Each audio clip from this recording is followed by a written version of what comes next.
बघू शकता पूर्ण नियोजन केलं आहे आपण. तर बरेच दिवस झाला आपण व्हिडिओ नॉट टाकला. आता थोडक्यात व्हिडिओ टाकतो आणि समजून सांगतो कसं कसं केलं आहे. आणि यूट्यूब चॅनल आपले जास्त व्हिडिओ येत नाही फुल व्हिडिओ, तर हे शॉर्टकटमध्ये पण एकदम प्रॉपर पद्धतीने सारखं. तर बघू शकता ह्या साईडला आपण असा पूर्ण फार्म केला, ह्या काडापासून तर त्या काडापर्यंत. इकडे आपलं बॅनर लागेल, आपल्या झोपड्या वगैरे इकडे आहे, इथून खाली पूर्ण त्या काडापर्यंत फार्म आहे. तर थोडक्यात समजून घेऊ. इथं आपलं ऑफिस आहे, हे मेन एंट्रन्स आहे, पाठीमागचं गेट. त्याच्यानंतर इकडं नाही का ऑफिस झालं जागा, इकडं आपलं फोटो सेक्शनसाठी जागा आहे. त्याच्यानंतर इकडं आपलं ह्या कोंबडा आहे समजा तिथं मध्ये आता हे सावलीसाठी थोडंसं शेडनेटचं कापड वापरलं आहे. त्याच्यानंतर इकडं टेंट आहे आणि टेंटच्या आतमध्ये सावली पण आहे. त्याच्यानंतर ह्या साईडला आहे का आपलं पक्षी आहेत, हे मेन गेट आहे अजून एक. आणि त्याच्यानंतर दुसरं एक गेट आहे तिथं. तर इकडं कोंबड्या अशा बाहेर हिंडतात मोकळ्या.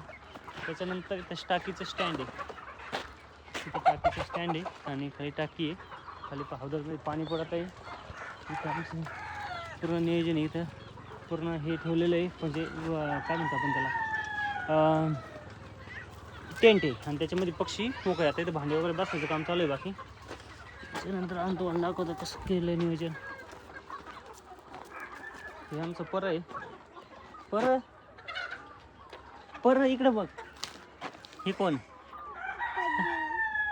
आहे? तर पूर्ण नियोजन फार्मचं, याच्या आतमध्ये पक्षी बसलेले आहेत. हे बघा पूर्ण आतमध्ये पक्षी फार्मच्या आपण दाखवतो थोडंसं. पूर्ण नियोजन लाईट वगैरे लावून पूर्ण फार्म रेडी झालेला आहे. फार्ममध्ये पक्षी आहे आणि त्या ठिकाणी आता पक्षी आपला नंबर लावायला चालू झाले वरती बसायला संध्याकाळच्या टायमाला. इकडं बदकं आहे, तर बघू शकता ती 4-6 बदकं आहे छोटे छोटे तिथं. आणि पूर्ण नियोजन आपण केलं आहे. आणि हे आमचं पर आहे मोठमोठे, तर हे आमचं पर आहे. आणि पूर्ण फार्म नियोजन खूप मोठं आहे आपलं. या ठिकाणी आपला बॅनर आहे मेन कंपनीचा. त्यानंतर इथून खाली आजोला हायड्रोपोनिक्सचा आता पक्षी आत्ताच आणलेले आहे, त्याच्यामुळे खाली उतरायला चालू करतील. हे मेन गेटच्या खालचे 2 गेट येतं, तिथून खाली जसं पक्षी इथून जसं खाली येईल ना असं खाली चालत खाली येईल म्हणून. त्याच्यानंतर इथं नाही का आजोला आहे, आजोलाचं बॅनर लावले.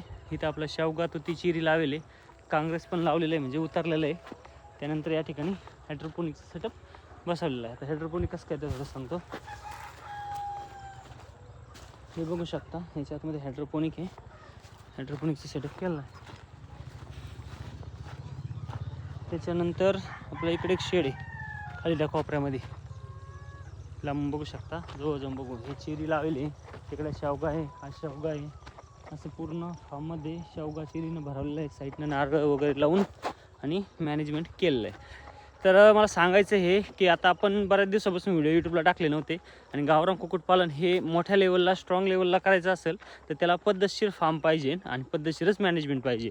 मग तुम्ही काय देता, कसं मॅनेजमेंट करता हे डिपेंड करतं आपला बिझनेस कसा होऊ शकतो. तर या ठिकाणी आपलं शेणखताचं नियोजन, इथं आता थोडं झाडं वगैरे वाढले, जेव्हा पक्षी खाली येतील तेव्हा पूर्ण मॅनेजमेंट लागणार आहे. त्यानंतर हे दुसरं पार्टिशन आहे, याच्या खाली ह्या दुसऱ्या सेक्शनमध्ये आपला पक्षी म्हणजे पिल्लं 1 महिन्यापर्यंतचे या ठिकाणी मोकळ्या रेंजमध्ये राहणार आहे.